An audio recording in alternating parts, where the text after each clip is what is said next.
როგორ იცავს სახელმწიფო ჩვენი როგორც მყიდველის ინტერესებს, განსაკუთრებით მაშინ, როცა ნივთს ონლაინ ან ადგილზე ვყიდულობთ და პროდუქტი არ შეესაბამება მოლოდინს.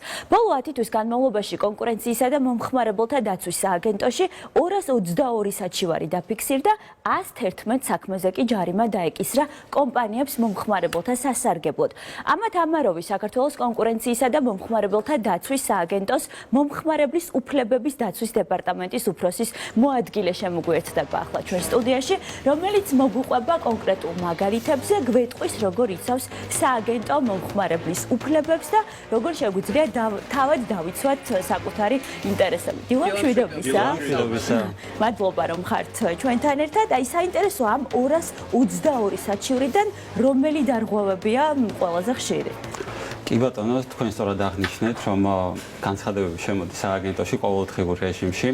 ბოლო 10 თვის სტატისტიკას თუ გადავხედავთ, 1000-ზე მეტი განცხადება შემოვიდა სააგენტოში, რაც წინა წლის იმავე პერიოდთან შედარებით 57%-ით აღემატება რაოდენობა. ესე იგი გაიზარდა. ძირითადად მომხმარებლები ითხოვენ დაზიანებული ნივთის შეცვლას ან შეკეთებას და თანხის დაბრუნებას. რა თქმა უნდა, ამ მოთხოვნებთან ერთად არის ნაკლოვანი მომსახურებები, არის ინფორმაციის მიწოდების ვალდებულების დარღვევა, მაგრამ ძირითადად მაინც გამოვყოფ თანხის დაბრუნების მოთხოვნას და დაზიანებული ნივთის შეცვლას ან შეკეთებას. მოდი ხა დავაზუსტოთ ერთი რამ. ხშირ შემთხვევაში ადამიანებმა არ იციან თავიანთი უკმაყოფილების შემთხვევაში ვის უნდა მიმართონ. მოდი ეს პროცედურა გავიმართოთ. პირობითად მე გამოვიწერე კონკრეტული ნივთი და მომივიდა, ჩამომივიდა ან მომაწოდეს ხარვეზიანი. ამ დროს ბრაზდები და რას ვაკეთებ? ამ შემთხვევაში პირველ რიგში მივმართავთ მოვაჭრეს და ვეუბნებით, რომ მომივიდა დაზიანებული ნივთი და გთხოვ შემიცვალე, შემიკეთე, ან თუ ვერ ახერხებ შეცვლას და შეკეთებას, დამიბრუნე თანხა. თუ მოვაჭრე უარს გვეუბნება და შედგა კომუნიკაცია.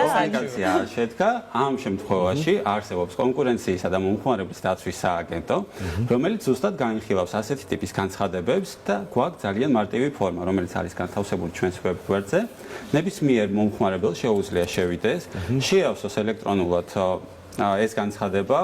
ჩვენ გვჭირდება მხოლოდ მონაცემები მომხმარებლის, მოვაჭრის მონაცემები და მოკლე აღწერა თუ რა შეემთხვა.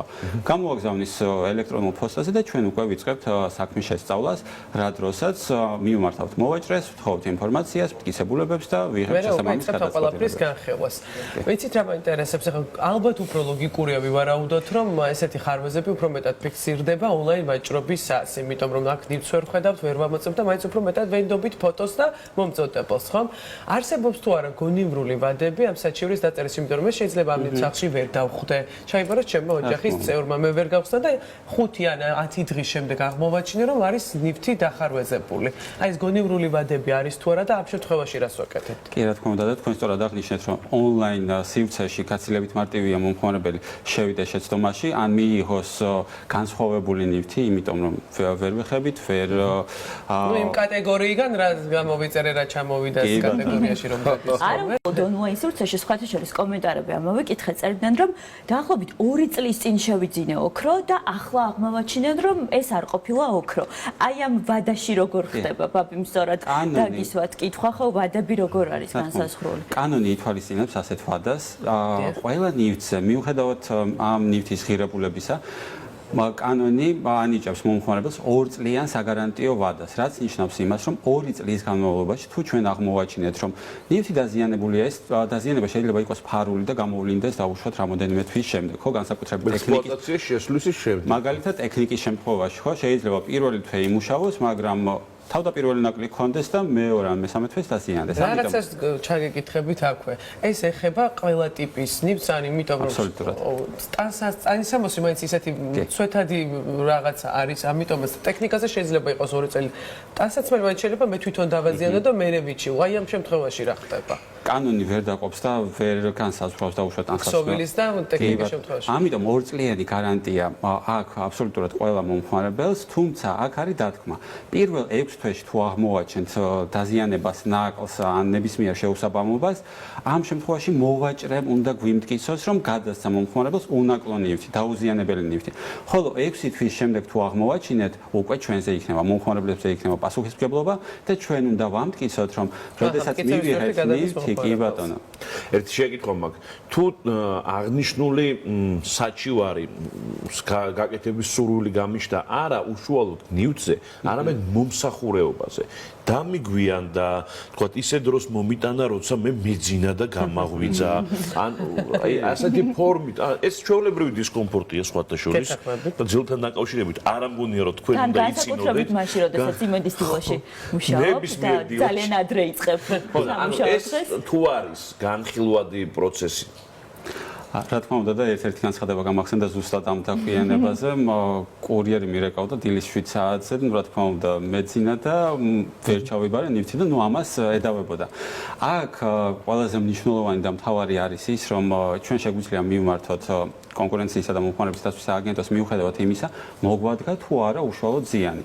თუ ჩვენ ხედავთ ზოგადად კანონ დარღვევას, ჩვენ შეგვიძლია მივმართოთ და რა თქმა უნდა, როგორც ნივთის ნაკლზე, ასევე მომსახურებაზე, თუ ხედავთ, რომ მომსახურება არ სრულყოფილად გამიწიეს ან ნაკლოვანია, რა თქმა უნდა, შეგვიძლია მივმართოთ სააგენტოს. გასაგებია თქვენი რეაგირების მასშტაბი როგორია? კანონით გაწერილია ვადები, დაახლოებით 1-დან 2 თვემდე გვჭირდება განხილვისთვის. არის შემთხვევები, როდესაც 10 დღეშიც დაგვისრულებია დავა, როდესაც შემოდის განცხადება, პირველ 10 დღეში ვაკვირდებით, ვაფასებთ განცხადების შინაარსს, რამდენად შესაძლებელია, რომ ამ ტიპის დარღვევა მოახდინოს სხვა მომხმარებლებზეც გავლენა. თუ ხედავთ, რომ კი ბატონო, ანუ არის ამის საშიშროება, ვიწყებთ საქმის შესწავლას, 1 თვის განმავლობაში ვიღებთ გადაწყვეტილებას. გადაწყვეტილება შეიძლება იყოს ან დარღვევის დადასტურების, ან არ დადასტურების და მესამე ალტერნატივაც გვაქვს მორიგებით დავის დასრულება, რაც ყველაზე კარგია, როგორც მომხმარებლებისთვის, ასევე მოვაჭრეებისთვის და ყველაზე მეტად მაინც პრაქტიკაში ვიყენებთ ამ მორიგებით დავის დასრულებას. აი თუ საქმე გადაწყდა კომპანიის სასარგებლოდ, მომხმარებელს თუ აქვს საშუალება რომ გაასაჩივროს ეს გადაწყვეტილება? რა თქმა უნდა, სასამართლოს შეუძლია გაასაჩივროს ჩვენი ნებისმიერი გადაწყვეტილება და აქვე აღნიშნავ, რომ სააგენტოში მიმართვის უფლება არ ართმევს მომხმარებელს იმის უფლებას, რომ პარალელურად მიმართოს სასამართლოსაც და სასამართლოშიც განაგრძოს დავა. ამიტომ ამის შესაძლებლობა. თქვენ ახლა მოყევით იმ ეტაპების შესახებ, რომელსაც გადიხართ საჩივრის შემოსვლის შემდეგ. აი მაგალითისთვის რა ვიღოთ, რომ შემოვიდა საჩივარი დაზიანებულ სარეცხი მანქანაზე. აი რა ეტაპებს გავდივართ, რომ უფრო გასაგები იყოს ჩვენი ტელემაყურებლისთვის ეს ეტაპები და ის ვადები, რასაც თქვენ გადიხართ. პირველ რიგში ვაკვირდებით განცხადების ფორმა გვაქვს, რომელიც არის შესავსები და გარკვეული ინფორმაცია შესაქმნელია. მოდი აქვე თქვათ ანის საიტით, სადაც შეუძლიათ რომ განაცხადოთ gcca.gov.g ან საძიებო ველს შეგვიძლია ჩავწეროთ ჩვენი სააგენტოს დასახელება და პირველივე საქმეს. კი ბატონო. პირველ რიგში ვაფასებთ, თუ ხედავთ, რომ მომხმარებლის მონაცემები შევსებულია, მოგვაწოდა ინფორმაცია, ვინ არის მოვაჭრე, რა შეემთხვა, რომ მიიღო დაზიანებული სარეცხის მანქანა. ხელმოწერილია, ხედავთ, რომ ფორმალური დასაშვებობის ეტაპი გადაალახა განცხადება, ვიღებთ წარმოებაში, ვიწყებთ საქმის შესწავლას. ამ შემთხვევაში მივმართავთ მოვაჭრეს და ვეუბნებით, რომ მოგმართა ამა და ამ მომხმარებელმა და მოითხოვა ნივთის შეცვლა, შეკეთება, თანხის დაბრუნება და გთხოვთ წარმოადგინე შენი პოზიცია, მტკიცებულებები და ველოდებით ამ პოზიციას და მტკიცებულებებს და უკვე როდესაც გვაქვს საერთო სურათი, ვაფასებ თუ ხედავთ დარღვევის ნიშნებს, რა თქმა უნდა ვიღებთ შესაბამის გადაწყვეტილებას და აქვე მინდა აღვნიშნო, რომ მიუხედავად იმისა, რომ ჩვენ ერთი განცხადების საფუძველზე ვიწყებთ საქმის შესწავლას, ჩვენ ვსწავლოთ მოვაჭრის მთლიან სრულ პოლიტიკას, ანუ იმ ქმედებას, რასაც ახორციელებს სხვა მომხმარებლების მიმართაც. მაგალითად, აწვდის თუ არა კანონით გათვალისწინებულ და აუცილებელ ინფორმაციას. აწვდის თუ არა, აი ჩვენ დავიწყეთ საუბარი გარანტიაზე, ხორცლიან გარანტიაზე. აუცილებლად უნდა მიაწოდოს მომხმარებელს ამის შესახებ ინფორმაცია. ანუ რამდენად კეთილსინდისიერია იგი მომხმარებელთან, ხო ეს გინდება და შემდგომ უკვე ამის მიხედვითაც ვითარდება თქვენი დასკვნით. კი, რა თქმა უნდა. თქვენი რეაგირების მაქსიმუმი რა არის? მე საშუალოს გულისხმობ, აი ამ რა ფორმით შეიძლება რომ თქვენ ამ ორი მხარიდან ერთი თქვათ აღიაროთ როგორც დამნაშავე და არ გასაჩივრდა შემდეგ უკვე სამოქალაქო სასამართლოში, რა ხდება, ანუ ესეთი შედეგის დადგომის შემდეგ პროცედურულად და ისეც. მოდით განვიხილოთ დარღვევის დადასტურების შემთხვევა, ესე იგი, რომ თუ დავადგინეთ დარღვევა, აქ უნდა აღინიშნოს, რომ პირველ რიგში ჩვენ მოვაჭრეს განვუსაზღვრავთ გონივრულ ვადას იმისთვის, რომ აღმოფხრას დადგენილი ხარვეზი, თუ დავინახეთ, რომ ამ ეს ხარვეზი არ არის აღმოფხრილი, მერე უკვე გადავდივართ საჯარიმო სანქციაზე, რომელიც შეიძლება იყოს კომპანიის წლიური ბრუნვის 2%-მდე, რაც ხშირ შემთხვევაში საკმაოდ დიდი თანხაა. და აქვე უნდა აღინიშნოს, რომ შეუსრულებლობა ან გასაჩივრება სასამართლოში არ ართმევს შესაძლებლობას სააგენტოს, რომ გამოიყენოს ეს საჯარიმო სანქცია. იმიტომ რომ ამ შემთხვევაში ვადები ძალიან გაიწელებოდა და აღსრულების მექანიზმი არ იქნებოდა ეფექტური. ამიტომ საჯარიმო სანქცია არ არის ჩვენი მიზანი, თუმცა როდესაც მოვაჭრე არ ასრულებს სააგენტოს გადაწყვეტილებას, უკვე იძულებულები ვართ გადავიდეთ საჯარიმო სანქციის გამოყენებაზე. გასაგებია.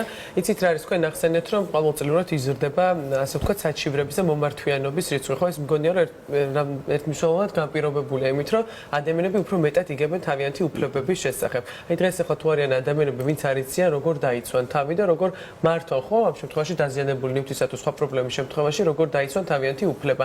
სად აქვთ ამის შესაძლებლობა, რომ მოისმინონ უფრო მეტი ამ საკითხთან დაკავშირებით?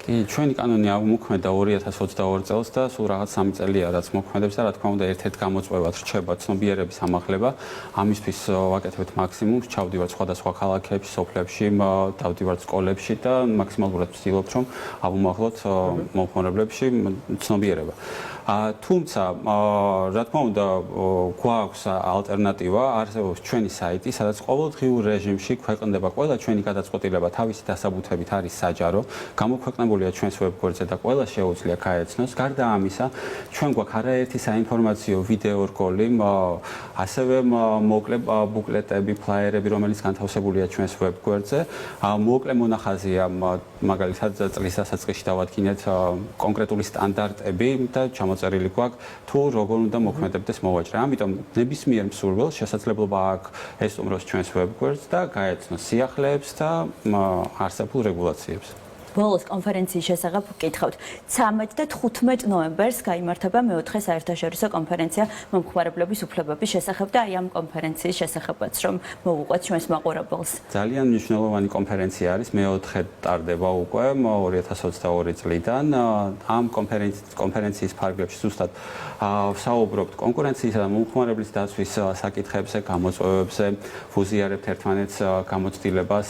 ამ კონფერენციაში მონაწილეობას იღებს 20-მდე ქვეყნის დელეგაცია და ერთმანეთში ხდება გაზიარება მსოფლიოს მასშტაბით პრობლემების გამოწვევების და კი ბატონო გზების. ძალიან დიდი მადლობა სტუმრობისთვის, ძალიან დიდი მადლობა ამ საინტერესო ინფორმაციისთვის და მე მგონი ჩვენი მაყურებელი არის სრულად ინფორმირებული და ახლა მე მგონი სრულდება ხო 9 საათი და ეთერი უნდა